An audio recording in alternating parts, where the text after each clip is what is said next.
Menteri Ketenat Public Health Engineering ubah Samlin Malnyang ha kasini kon so kata yo ula plipet ba ya umaunong rim jong ka skim umbam umdi kabakot nriu point pranot klur tengka jong kisan telikisnong jong kanong rim jirang kani ka skim kadai kebalawan ra leng ba ka Jal Jeevan Mission jong ka sarkar pedeng. Kani ke skim umbam umdi kadai kebalatip kumkan nongrem jirang combined water supply scheme kaban pentrai lengba ka Jal Jeevan Mission jong sarkar pedeng. Bala pentip bagani ke skim kan penpoi umbam umdi syaman lagi teliwiyeng jong kini santli gisnong ki bahap apo ka nongrem jirang.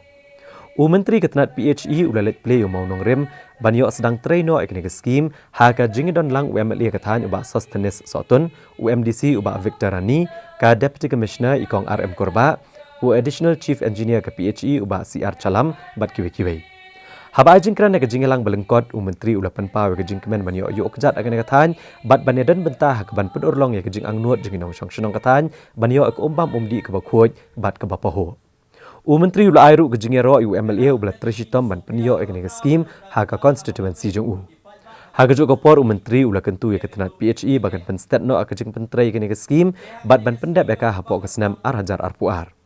Nagaliang UMLA kathan ulai kublai ke sarkar jela halor ke jingman ra ki kampen roy ha ka constituency jong u bali tu batang ha ki arsnam siteng ka jirang constituency kalau yo apalat arspa klor tengkana ke bentaban pentrai ya ki skim baper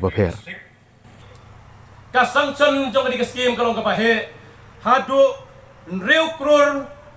prapolak sau punyo hajar lai spa tingka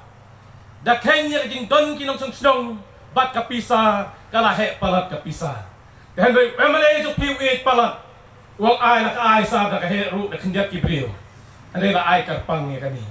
bat ndai tang ban ai ko pok sidong ban pen poi kani ko haki tingtong ying jong pi man na ka wai pa ka wai kanong ying